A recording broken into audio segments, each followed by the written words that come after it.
Good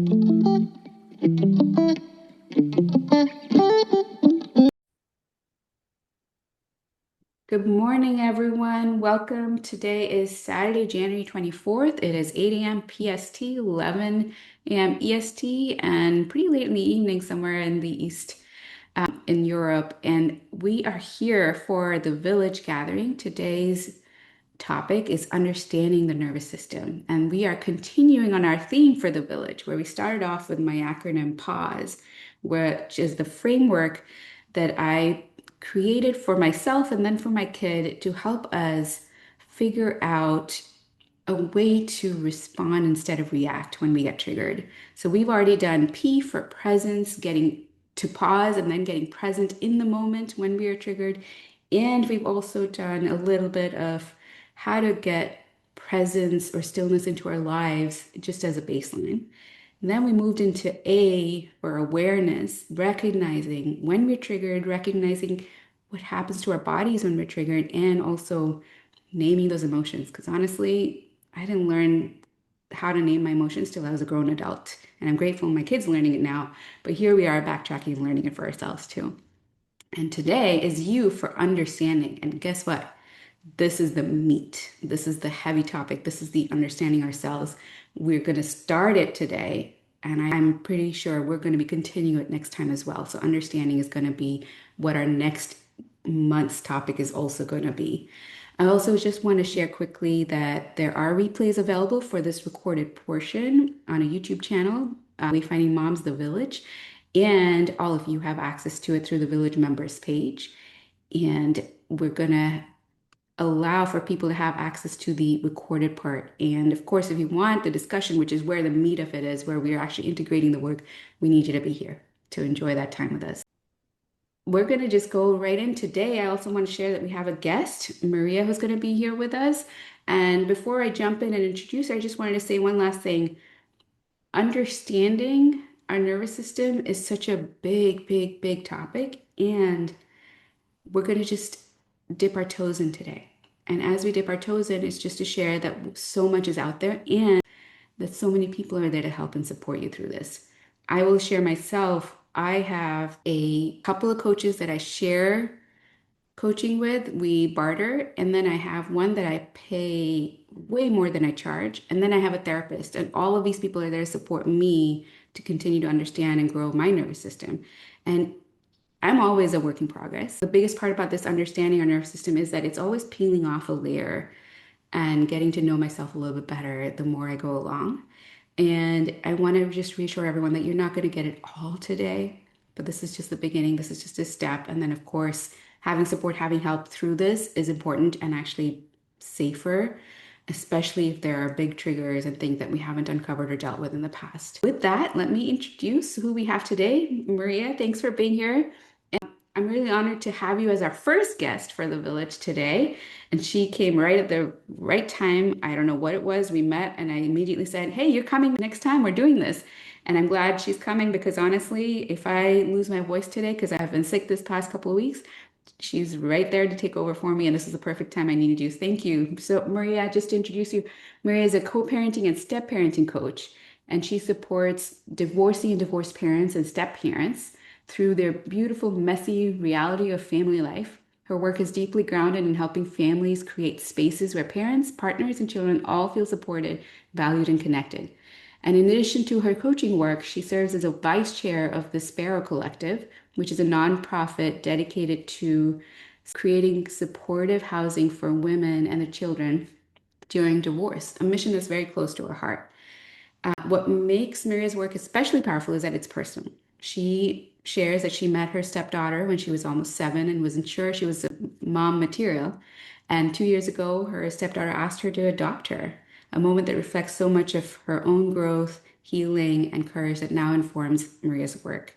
Maria brings both lived experiences and deep compassion to understanding how our nervous system shape the way we show up in complex family dynamics. And I'm so grateful to have you here today. So thank you, Maria. Welcome.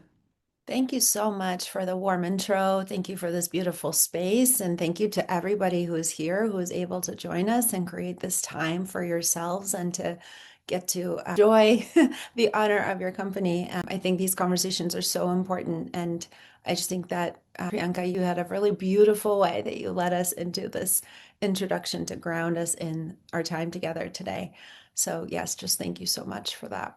Thank you. And I will share that the reason the village exists is because I needed it. And I wanted something for myself to help me reset at least once a month. So here we are. In understanding our nervous system, I wanted to start off by talking a little bit about the brain model that Maria and I have also addressed. And we both have a similar idea of this brain, which I like by hand. So I'm going to just show it on the hand and this is going straight from Daniel Siegel, who has written several books. He's got a book called Mindsight. Most recently, I'm going to lower my hand because that went up, where he talks about this idea of a brain on a hand, which he uses so that you can actually share it with kids as well. He talks about the brainstem being down as the wrist. You've got the amygdala and the hippocampus as the thumb, which is where you have your memory center and your feeling centers. And then your fingers are your upper brain, your cortex. And then the fingertips or the nails are your neocortex or your newest part of the brain, which is the executive functioning part of the brain, which is special for us humans. And even through evolution, we all have the brainstem, even reptiles. And then we've got the feeling part, amygdala, and the hippocampus, and the memory part, which is present for a lot of mammals. And then the cortex and the neocortex through evolution is the more newer part.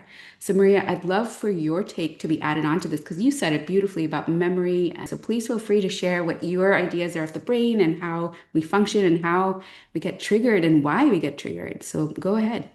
Yes, absolutely. Well, so as you've said, and I'm going to kind of keep building, and then I'll introduce a new perspective that is from I'm a rapid resolution therapy facilitator. So it is an alternative modality to therapy, and I'll share more about that in just a minute. But first, Priyanka, to build off of what you've shared. So you all may or may not know. So as you said, typically this is, of course, a model of our brain. And when everything is fine, we're in a calm state. So our cortex is online. And our fight or flight brain, the primitive mind, lizard brain, that part of our brain, and the cortex cannot be online at the same time. So if you imagine, there has to be a switch we can either plug in to be online and have power, or the other. And so when our system is flooded, when we're essentially perceiving any sort of threat, any sort of danger for whatever reason whatsoever, and our system is flooded, Dr. Siegel referred it to flipping our lid. So, literally, this part of the brain that regulates our emotion, that gives us access to our higher functioning brain activity, like being strategic, being creative, being able to problem solve, being able to use our effective critical thinking, analytical thinking, our reasoning, our logic, that all goes offline. So, if anybody's ever had the experience, perhaps when you're feeling threatened, or maybe there's a lot of conflict or something that feels really uncomfortable for whatever reason, maybe it's nervousness, right? Maybe it's something else. Maybe you're about to step into the spotlight and that doesn't feel comfortable for you. Maybe it's an argument with a loved one. Maybe you're feeling like you're being criticized, perhaps in a work meeting. Any of these types of scenarios, and these are just scratching the tip of the surface, of course. If you've ever had the experience, maybe you're shutting down or you're sort of freezing in place, or perhaps you feel like you're going to be sick, or you just want to run away, right? These are just some examples of that fight, flight, freeze, fawn response being activated, right? Our cortex going offline, we're flipping our lid, we're getting flooded with those triggers because some part of our organism is perceiving a threat to our existence, to our survival. So that is a little bit of what's happening there. Now, the rapid resolution therapy perspective, and again, I'm not a clinician, but this is an alternative modality to therapy, is really interesting and powerful because it proposes that, and this is true, so I'm not sure, I know trauma is a big buzzword for us, but just to demystify what it actually means is it's a time or an experience or maybe a series of circumstances or events that we live through where we don't have the skills to fully process what is happening, and we don't maybe have all the skills we would need and like to have in that moment to actually effectively navigate that situation. So if we use that broad definition, because I think sometimes we just kind of get pigeonholed into, oh, trauma is these big events. And yes, those events are trauma, but also so are the smaller events. Sometimes we might not even realize that we're experiencing a traumatic event with the definition I just shared, which is really common. So I think by that definition, as just human beings, most of us experience some version of trauma at some point. And so, with that premise, when we are experiencing that initial fight, flight, freeze, system overwhelm trigger, essentially our mind gets coded that, well, we did these things at the time that happened and we survived. So now that becomes our default series of what we enable. It becomes our survival protocol, if you will, that gets turned on anytime that anything similar is happening. And what's also, oh, go ahead. Did you want to add I something? just wanted to pause on that for a second and just reiterate what you're saying. So we often flip our lids, Hmm. and what you're saying is when we flip our lid, what happens or what worked then to keep us safe is what Hmm. we're going to keep doing. So we're going to keep flipping our lids in the future in all situations that are deemed similar by our memory center and our feeling center. Tell me if I'm wrong with that. Just, No, that's exactly it. Yes, if yeah. it's in that similar vein, and I'll share an example of how the mind connects these dots, even when they seemingly don't have anything to do with each other. So, this is trigger warning. This might be a little bit of an uncomfortable example. This is totally made up, but I think it will very effectively illustrate what I'm talking about. So, if we witness, for example, a terrible car accident, and we weren't involved in it, but maybe we're walking by and it happened. And so we're standing on the side of the road, just like, oh my gosh, I hope everybody's okay. And maybe it was quite bad, right? Maybe somebody even perhaps like lost a limb. Like this was a very impactful, terrible experience. And if we happen to see somebody in a yellow raincoat on the sidewalk at the same time near that car accident, and of course, as you can imagine, it's likely bringing up a whole host of emotions, feelings, all sorts of things in our nervous system. So years down the line, we might, and just to also clear up this piece that might be coming into mind, it's a clear day. So the raincoat is just an extra detail, has nothing to do. It's not because there was weather. It's not because anything about that raincoat really led to anything having to do with that event. It was just a memorable detail, let's just say. And years later, when you see somebody in a yellow raincoat, it might bring up the same flood of emotions. It might bring up anxiety or worry, like, oh my gosh, something bad's going to happen. And you might have no idea why that is happening because maybe you've long forgotten that that happened to be the detail in that scene. And so that's an example of how our subconscious mind connects the dots in ways that seem illogical. And so that's why we may experience these strange automatic responses to certain situations that seemingly like why is this happening and I can't seem to get a handle on it. And so it's because our mind has coded that there's something about that detail that is relevant to these series of events that we witnessed or experienced. So to put it another way, if we think of all information as data, this is the RRT perspective. And if we think of it that when we have clear data, if I were to ask you all, what did you have for breakfast this morning? Hopefully that's very clean. There's nothing about it. Hopefully there's nothing uncomfortable that happened, and it's easy to recall that information. If I were to maybe also ask you, where did you go to high school? Hopefully, again, that's very clean and easy to remember, easy to recall. Boom, your answer comes instantly to mind. There's nothing about it for you.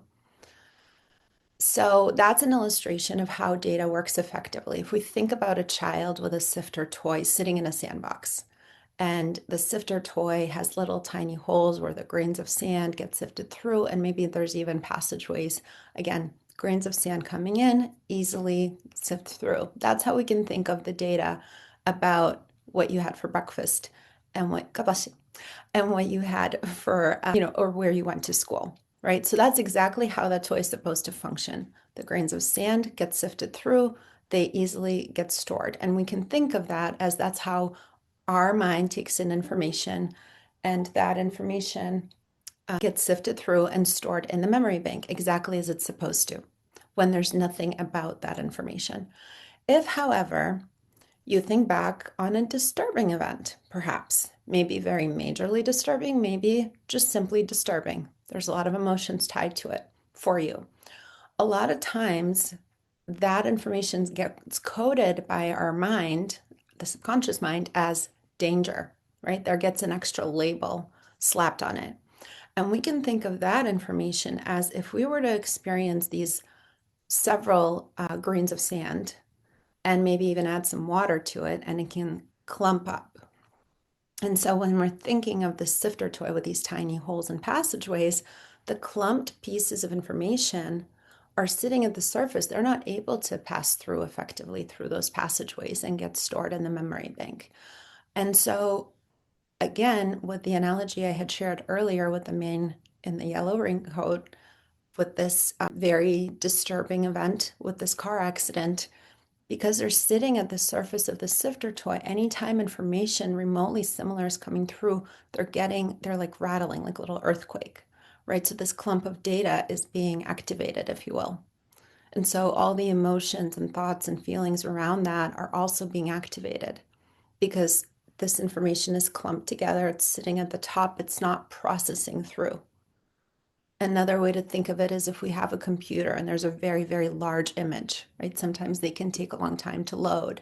They can take a really long time to open. Sending, forget about it. You usually need to, right, like have a transfer or some alternative account because it's too large to easily transfer and send. So that's another way to think of this information. It's overloading the system.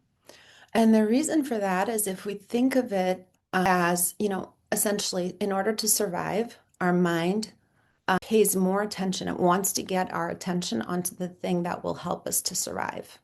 So, other information that is neutral, not important, if you will, goes by the wayside. Now, you may or may not know how our central nervous system works. If we're feeling danger, if we're in fight, flight, freeze, for example, our digestion slows down, right? All the energy in our body starts to move only to what will help us survive. Usually wants to strengthen our legs, wants to open up our nostrils so we can get in more oxygen. So everything in the entire organism is really focused around we need to run fast, we need to outrun this threat, we need to get to safety. So everything else kind of goes by the wayside and sort of disappears, for lack of a better word, because our organism doesn't want us to be distracted. We don't want to see like a shiny object over here and be like, oh, what's this? Because it's like, no, we need to survive. We have a job to do. So that's sort of the idea is these clumps of data are getting all of our attention because there's a perception of we have to do something about this. And oftentimes the person who has experienced the trauma is trying to recall memories about it, is feeling like they're reliving the event or series of events. They're feeling like they're right back there. And it can often feel very difficult to recall details about the event. It can feel sometimes that the details or memories about this are scattered. They might feel like disjointed and out of order. It might feel really confusing. All of that is because we have these strong emotions attached to it, and the information and the data around this event never got fully processed through and stored appropriately. So it's feeling like this event is either about to happen, is currently happening, or has just happened, and very frequently all at the same time. So, as a quick recap, so I'm going to stick with that metaphor because I love it. So, if in the sifter, you're supposed to have sand just pouring through and being Easily instilled simple. as regular memory, that's what we expect. Yes. Now you've got these big clumps that are not sifting through, and Yes. all attention is going to these clumps, as you're Exactly. saying. Yes. So, I guess the next question is how do we break down these clumps and how does RRT or rapid resolution therapy help with that? And I know they're all different modalities. In fact, we have other people here who do actually help with other modalities as well. So thank you for being here. But before we get to that, I just want to point out for everyone here and for everyone in the recording, we're talking about trauma. We're talking about something that can be very triggering, something that's a little t or a big T. And I just want to share that everyone deserves to have the support they need to process this. And I would ask you to seek out professional support and help and not to try to do this alone, especially when there could be associated PTSD with it. So thank you. That's my little plug-in just to keep yourself safe. And then Maria, please share with us. So how can we help break down these big clumps? Yeah. So our subconscious mind is incredibly powerful, right? It is the thing that is keeping us safe. As we said, it's responsible for all these remarkable systems in our body that we don't even have to give a second thought to. It's all happening naturally, right? We're breathing, we're taking in oxygen, we're eating, we're receiving nutrients, we're removing waste all easily, simultaneously. Nothing, nothing we have to do about it for these functions to occur. Including, our respiratory system, our circulatory, everything. Everything is just happening beautifully. And so it is very, very powerful. However, because our primitive mind controls it, and if we can think of it as though it's very durable machinery, it is also fragile in that it is primitive, as the word suggests. And it's primitive in its understanding of these higher conscious, if you will, or higher brain activity. So, in that regard, it's very primitive. The reason we're able to talk right now and understand each other is because of our cortex and our neocortex, right? It is our higher functioning part of our brain that happens to be the newer part. So, if we think of durability, the newer part of the brain is very fragile, however, really complex in terms of what it's able to do and how it's able to perform in terms of its function. If we think of durability of the primitive mind, it's very durable, but fragile in terms of what it's able to actually take in and receive and how it's able to understand that information. And so, if we think of these two machineries we were talking about before, how only one can be online at one time. So if we think of the primitive mind as like a clunky old computer, right? It's very, very old. Can we cobble together a way to connect it to the brand new Mac, which we can think of as our cortex, right? Our cerebral cortex. Yes, we can probably find a way to do it, but as you can imagine, it's not going to be a perfect system and they're not going to talk to each other in the best of ways. And so, through rapid resolution therapy, the other piece to understand our primitive mind does not understand, like, again, the way we're speaking right now. That's our logical mind, our cerebral mind. It understands storytelling, analogies, and metaphors. That's why stories feel so important. That's why we have rituals. That's why we sat around in tribes and had all of these, there were dances, there's storytelling, there's pictures of stories, essentially. That's why that feels so easy to understand and resonate so deeply. And so that's exactly how we connect the two, if you will. So we consciously understand what's happening. But if any of us have ever experienced the notion of, oh, I just need myself to, if only I could figure out or motivate myself, and I just want to also take a moment to get on a soapbox. It is not because you're not working hard enough. It is not because like are lazy or there's just something else you have to do. And a lot of us have that experience, especially if we're doing deep work and trying to work through and heal and are on our journey. I just want you to all know that, a lot of times we're left feeling like I'm just not doing enough. I'm not enough. I'm not working hard enough. I'm not trying hard enough. I just need to do better. And I want you to know that's not the case. It is just because our body, our physiological body, is responding to that event. And a lot of times we carry that with us, right? That's, if you've ever heard of the book, The Body Keeps the Score, it's a perfect example of how that works is yes, consciously we might have already unpacked all of it, understood it, we recognize it, we have skills, we have tools. But the reason we can't get over the hump of that automatic response is because our body is still keeping the score. It's still holding on to what it's lived through.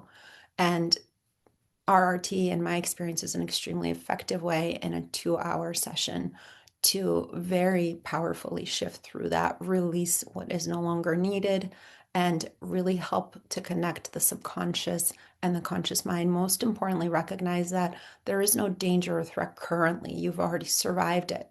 So let's give your whole organism the good news and stop wasting energy and putting energy into where it's no longer needed. So you can have that back. And a lot of people report having like a weight lifted off their shoulders. And now they have so much more vigor, creativity, vitality to move towards what they actually want to create for themselves in their lives. I just have to add and say, I'm such a big fan of metaphors. It's helped me with a lot of things. It helps me almost, in a way, disconnect with the big, big emotions around, say, a car accident or whatever's going on, and put it in this safer space to then discuss and build a story around it and build a whole journey around it, so to say. Is that kind of similar to what you're talking about with RT, where you spend that time to build a story, to create that, and to process and basically break down those big clumps and allow them to sift through? Exactly. It's a new way to access understanding what wasn't possible to understand in the moment after the fact. And sometimes we can even have, just to bring another piece, I don't know if you've shared about this before, how we as children arrive in this world, right? Up until about the age of 8, we're in a low grade hypnosis called theta. So we are indiscriminately receiving information and taking everything in, largely, usually from our caregivers, but really from any adults we spend the most time with, be they on TV or in our physical presence. And the reason for that essentially is we're a new organism. We're looking to survive. These people are older. They have survived. So we're going to learn from them, right? Everything they're doing must be right because here they are. And we want to be here at that age as well. So, but at that point, we don't have the critical skills to say, oh, well, they're coping with alcohol. Let me not take that on. We don't have the ability to discern those things. We start to develop that ability starting at the age of 9 and then slowly builds from there. And of course, we don't have all of it all at once. So that's sort of an example of how we can sometimes pick up these wired into our blueprint, if you will, for behavior, these kinds of patterns that we're around or exposed to, not because we're so enamored with them, but because that is how we're learning to survive. So again, just to add another kind of piece of, there might be ideas or beliefs that we've grown up with. Maybe it's things we were told or taught, or maybe we, you know, kind of learned it through how people responded to us. And they might be causing a disconnect because then when we're older, we might learn new things and that might resonate with us more. So we might choose them. But if there's still this discord between what we learned when we were younger and then when we learned when we were older, there is that disconnect within us. It's like a friction, if you will. And again, that too can be eating up energy and causing challenges for us that we might not realize exactly what it is and where it's coming from. And until you integrate the new information with the old information, it's still there causing that discord within us. Mm. So important to share that because intellectually I can say, no, I understand why I behave a certain way because of what I remember from childhood. And yet I still do it. Yeah, And the body exactly. still, reacts that way. Those patterns still come forward. And yeah, it's a great perspective to have that situation and this discord between what we know and want to do and what we feel or are just automatically subconsciously doing instead. Exactly. Yes. And so, again, to remind you all, this is not about learning more. I know a lot of us go to that route, right? If I just educate myself, if I learn new skills, if I learn new techniques. And again, I think the key, because I know it can be so difficult and painful sometimes, is to know it's not that you're not doing enough. That's the real big takeaway I just want you to hear. It takes a really long time to heal this stuff. And I think effort has a place, but it's not the be all and end all. And I think a lot of times we're led to believe, and I would say misled to believe, and especially in what we have for a long time considered typical modalities like therapy, like you just have to work harder in your therapy sessions. And I want to put an end to that misconception because it isn't just effort alone. Yeah. So, in the interest of time, is this a good spot to start the visualization? And then we'll still keep this in the recording. And then after that, we will stop the recording and allow everyone to share their experiences and move from there. Yes, absolutely. So, before we get started, I want to walk you through how to select a little piece from your life that we will be working through and with right now. So for the purposes of this exercise, we're not going to work with the largest, most painful thing because this is new, right? And so we're going to take a bite size, something that we can work with that feels workable, but also has the right elements so that we can really put this to the test and so that this exercise has value for you. So when we're practicing, I would love for it to be small enough that it feels safe, but real enough to notice how your mind is, your mind's patterns around this. So think of this as learning to steer a kayak in calm water before we're going to enter, the rapids and the storm and all the more kind of dangerous, challenging environment, if you will. So think of a recent situation, and I'd also invite you to first maybe just sit in a comfortable position. This is a safe space. I invite you to close your eyes, feel the weight of your body being supported by whatever surface you're sitting on. If closing your eyes doesn't feel comfortable, that's okay. Maybe just gently soften your gaze, just breathe. Yes, beautiful. Thank you for joining me. Thank you for taking this on and stepping into this invitation. And so just think gently of a situation that was maybe annoying, maybe irritating, perhaps mildly stressful. Maybe it's something recent. Maybe it's something that feels like it recurs, but not something that's overwhelming or traumatic or really emotionally heavily loaded. So just take your time, allow something to flow to mind, and let's just trust whatever comes as the right thing. And as you consider the different moments, choose one that still creates a small reaction in your body, right? There's something a little unpleasant, maybe a slight tightening somewhere, maybe a subtle frustration, but nothing that feels activating or really distressing. And this might be something like, maybe a comment that rubbed you the wrong way, perhaps, or a moment you keep replaying even though it shouldn't matter, or maybe a minor interaction that lingers longer than you'd like it to, or perhaps a situation where your reaction felt bigger than the situation called for.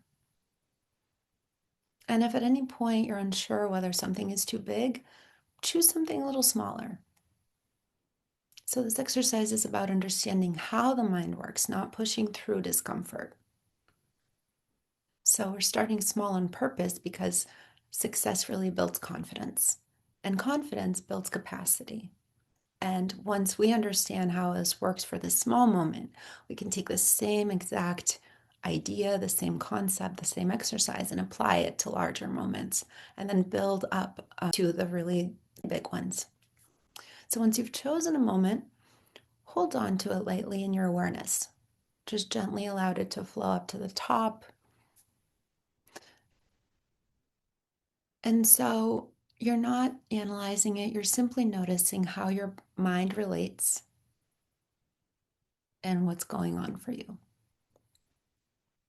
So as you think of this small piece of everyday information or a minor event felt surprisingly heavy or more emotionally charged than expected, and now, as you reflect on that, just notice if you feel any emotions or sensations that come up as you remember. Yeah, and can you identify them, right? It's so powerful when we're able to witness our experience by naming it. Yeah. And just imagine that it might feel what it might feel like to let that piece of information gently pass through as if you're allowing it to just move along and not remain stuck. So if you imagine that your mind is a gentle stream, And this piece of information is like a leaf and it's floating on the stream. And it gets stuck. And imagine the water gently lifting it and helping it along to just keep floating on by and moving with the flow of the stream.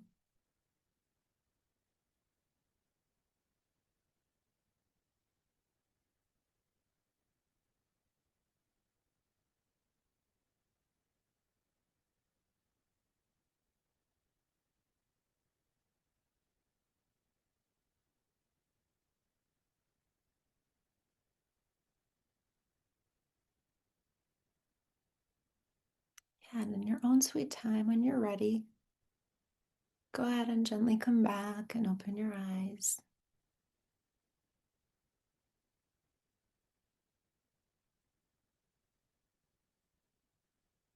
And what did you notice that it felt like to imagine that piece of information floating along like a leaf in the water? What did you notice about that? I'd love to gently invite some sharing at this point. I'm going to go ahead and pause our recording and we'll get back to it if we need to.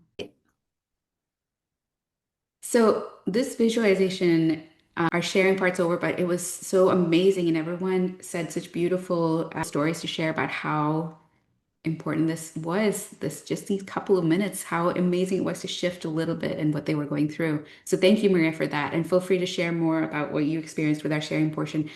My question for you is, for people who shared that, they're in the middle of those experiences, they're in the middle of some of these triggering experiences or these overwhelming experiences, Mhm. how does that compare to this idea that we have our memories from the past that make these big chunks that are not able to sift through, but here we have all these new things coming up too. And I would love for you to share a little bit about that and then how this experience can work for new things as well. Yeah, absolutely. Well, I think it's the cumulative effect, right? And so sometimes we might have really large things that are getting stuck. And so the new things maybe can pass through easier. And a lot of times things are also, again, our mind has a tendency to connect the dots, right? It loves to make meaning and it likes to connect things that feel relevant or maybe just evoke similar feelings or emotions. So sometimes if we can get to the root of what there was from a larger experience, perhaps, or an experience that occurred earlier on in our life, we can much more easily, like that information, once our brain understands the pathway for how to decipher between the emotions attached to the event and kind of the truth of the matter, once we turn that light on, if you will, is another way to think about it, it doesn't get turned off. So once we know, once we understand, it's not like we can lose that information. We sustain it.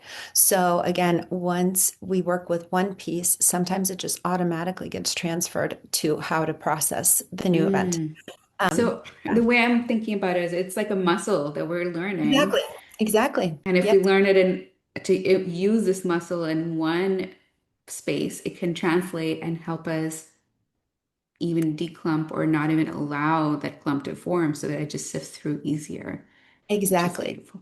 Exactly. So the good news is with this modality, everything we learn builds on each other. We're never starting from scratch. We're just learning new things. And some things may not quite be the same for certain events or certain things or instances. They might require a different approach. So that's where the new learning or the new working or the new muscle building might be needed. Yeah. Beautiful. And Maria, thank you for that. That's just a beautiful way to think of it and a great place for us to end with this idea that we can learn new tricks and we can implement these tricks now as we continue to experience life in its fullest. And if anyone would love to get in touch with you, learn more, get to know what your offerings are and what you do, how would they reach you? Yes, I think the easiest way is emailing me at Maria at synergistic, I can spell that Synergistic, step parenting, STEPP arenting.com. That's the easiest, is just ping me, shoot me an email. But of course, I'd love to connect if it feels more comfortable on Facebook at Maria Natapov, or on LinkedIn, also at Maria Natapov. Yeah, and if you'd rather start a conversation through direct message there, or just simply connect and follow, I'm happy to be a resource. I also have an extensive network, of course. So if this doesn't feel like the right fit, but there's something you're navigating, would love to, again, just be a resource. I like to connect people to different, options out there, as I know that you do too, Priyanka. Awesome. Thank you so much for sharing that. And for everyone in the recording, I am putting this out in the ether. This is my first time announcing something like this. I am launching a program of my own that has been something I've done one-on-one with people, and I've seen big transformations with them and shifts in their family dynamics. And now I feel ready to offer it as a group. So the groups are going to be starting in spring, and I will put the link in as well with this replay, along with Maria's information as well. And this is specifically for parents who are ready and interested in really showing up as that parent that they wish they had grown up with. And if you feel ready to do that work, if you feel like you've been waiting for something like this, because sometimes that's what I hear, that this is what they've been waiting for, then here it is. And it is at the lowest price possible, because I feel just that it just needs to be out there. And that is what I'm doing this time. It's for 12 weeks and it's only $450. And we're going to just gather and do this together, show up and not feel isolated in our struggles and be there. So if you feel inclined to join the amazing transformation parenting program, please feel free to just set up a call with me so we can talk more and figure out which one's the right space for you to be in, because these groups are going to be small and intimate. And, we are always here, as Maria said, to provide resources and support for whoever needs it in whatever space they need it, wherever they need it. And we have our networks that are growing, including, with Maria growing in mind, so we can always find people in places that you need the support of what you need and give you the right resources. So thank you everyone for being here, and thank you everyone for watching the replay if you couldn't make it today. And I hope you have a beautiful rest of January, which is almost over, and see you next month. Thank you. Take care.